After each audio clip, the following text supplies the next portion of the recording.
সমুদ্রের বুক থেকে অপহরণ, ইসরায়েলের কারাগারে বন্দী, আর অবশেষে বিজয়ের বেশে ফেরা। হ্যাঁ, বলছি বাংলাদেশের গর্ব, মুক্তিযোদ্ধা আলোকচিত্রী শহীদুল আলমের কথা।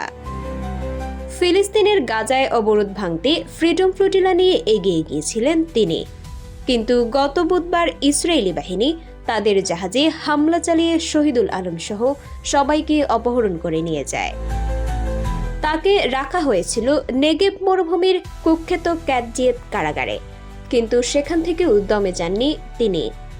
এক ভিডিও বার্তায় ইসরায়েলি দখলদারিত্বের বিরুদ্ধে গর্জে উঠেছিলেন আর বিশ্বকে ফিলিস্তিনের পাশে দাঁড়ানোর আহ্বান জানিয়েছিলেন। বাংলাদেশ সরকারের জোর কূটনৈতিক তৎপরতা এবং তুরস্কের সহযোগিতায় অবশেষে মুক্তি মিলেছে। তুরস্কে পৌঁছেই তিনি হাতে তুলে নিয়েছেন বাংলাদেশের পতাকা, স্লোগান দিয়েছেন ফিলিস্তিনের মুক্তির। আর এখন টার্কিশ এয়ারলাইন্সের ফ্লাইটে তিনি শনিবার ভোরেই ঢাকার মাটিতে পা রাখেন আমাদের এই সাহসী নায়ক।